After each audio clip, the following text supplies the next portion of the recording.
A few weeks ago, there was a survey sent out to NBA players to get their insights on a ton of different topics. Among the questions listed, one of them was, who was your favorite athlete outside of the NBA? The most common responses were people like Lamar Jackson, Caitlin Clark, Novak Djokovic, names you would generally expect to see. However, there was one individual player that listed Kirk Cousins as their answer, because he gets paid and doesn't have to win or do anything and made $400 million off one playoff win.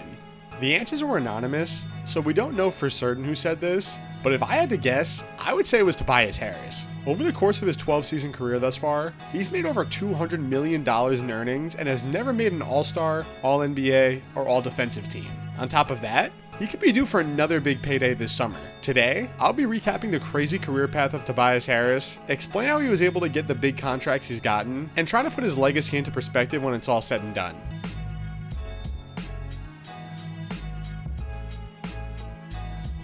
Coming out of college, Tobias Harris was seen as someone who had the potential to be a solid NBA player. He had an NBA-ready frame and put up respectable numbers his freshman year, but didn't have one truly elite skill that differentiated him. Most experts projected him to be a reliable starting wing and have a nice NBA career.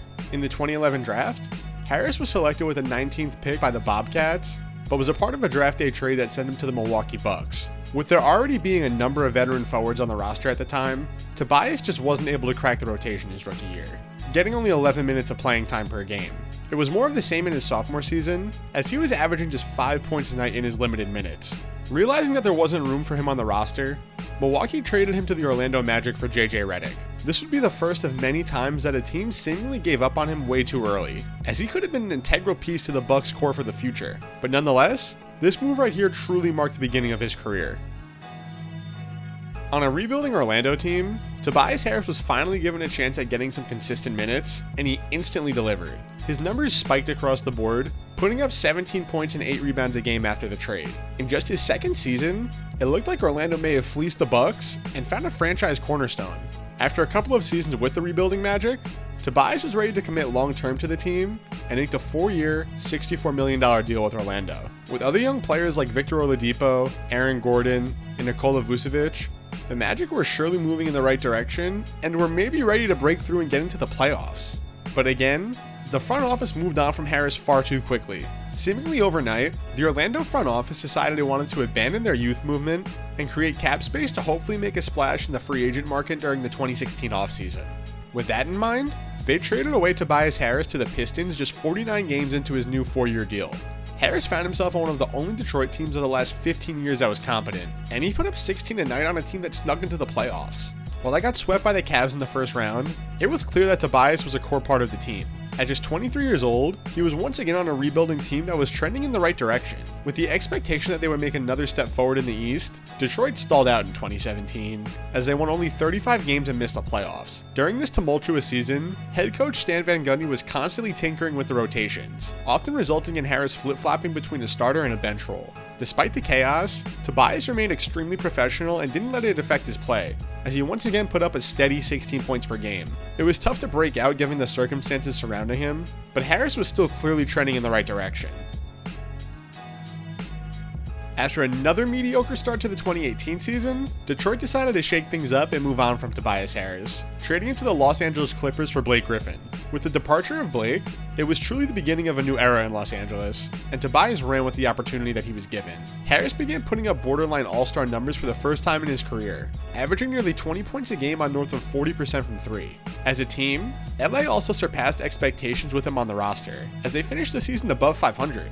While Tobias' numbers were solid, he was in a bit of an awkward position in terms of where he stood in the league. He was definitely better than the average role player, and still seemed to be getting better at just 25 years old. He was still clearly a step below the truly elite wings in this league at this point in his career. With that in mind, the Clippers offered him a pretty reasonable $80 million extension in the 2018 offseason. Surprisingly, Tobias turned this down and bet on himself to prove that he was worth a max contract after what he hoped would be another big year. Through the first 50 games of 2019, Tobias Harris was having a good, but not great season, as he was putting up pretty much the same numbers that he was in his previous campaign with the Clippers. LA was a middle-of-the-pack team in the Western Conference at the time, and they were afraid they'd be stuck in NBA purgatory if they inked up Harris long-term. So instead of doing what the Wizards recently did and sign their best player to an undeserving max contract, they shipped Tobias Harris off to the Sixers, who were desperate to build a contender at the time. So after the most recent first overall pick crashed out, the Philadelphia 76ers were trying to make moves to compensate for that draft selection that was supposed to turn their franchise around. Earlier in the season, they acquired the expiring contract of Jimmy Butler to give Joel Embiid and Ben Simmons a legit third star. However, this was still during the KD Golden State Warriors era, and if they truly wanted to compete for a title, they were going to need some more firepower if they wanted any realistic chance. And since the Clippers weren't willing to give him a max contract, Tobias Harris was available, and Philly pounced on the opportunity to bring him in for the rest of the season. In the playoffs, the Sixers had a hell of a second-round matchup against Kawhi Leonard and the Raptors. In an ugly dogfight of a series, Toronto came out on top after an incredible buzzer-beating fadeaway from Kawhi Leonard. In this heartbreaking defeat, we learned a lot of things about the Sixers team. First of all, we learned that Jimmy Butler was absolutely a playoff riser, as he became Philly's clear-cut number one option, and the ball was put in his hands more than ever. We also learned that because of this shift in priority, Ben Simmons in particular really struggled to make an impact when being relegated to an off-ball role. It became pretty clear that there wasn't room for both of these guys on the same team, and the front office was going to have to make some really tough decisions in the upcoming free agency. While Jimmy Butler was without a doubt a better player at the time, he was 30 years old and Ben Simmons was just 23. Not only that, Simmons was seen to have a limitless ceiling if he could ever develop some sort of reliable jump shot. With that in mind, the 76ers chose to side with Ben Simmons, and they ended up giving him a max extension.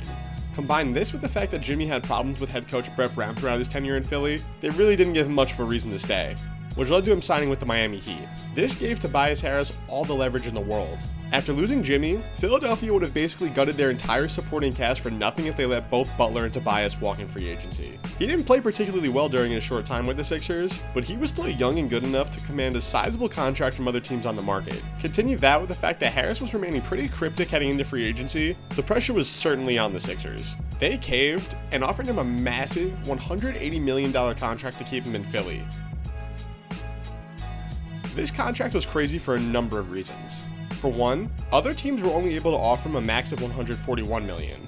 I know it could have been seen as a slight to offer him less than the absolute full amount possible, but Philly really probably should have just let him walk and use all that money elsewhere if $141 million wasn't enough to keep him. Since he signed for superstar money, the team began leaning on him like he was in fact a superstar, and that just quite simply wasn't the case. He continued to average his typical 19 points per game in 2020 and 2021, making it abundantly clear that he just couldn't be relied on as a secondary star to Joel Embiid. Even after spending time as a third or even fourth option after the arrival of James Harden and Tyrese Maxey, he never really found a role that he could thrive in with the 76ers. Philly fans got gradually more and more frustrated with Harris over the years as the team's steep investment just wasn't paying off. And due to this massive deal being on the books, it made things extremely tricky for Philly when they tried to build out the rest of their roster, giving fans just another reason not to like him. By the end of this deal, Tobias is pretty much public enemy number one in the city of Philadelphia. The best part of tonight ending is that we never have to see Tobias Harris again. With everyone sick and tired of him underperforming, Harris phoned in what was probably the last game he'll ever play in a Sixer uniform, as he dropped 0 points in 29 minutes of play in their Game 6 loss to the Knicks, making sure he leaves on about as sour of a note as possible.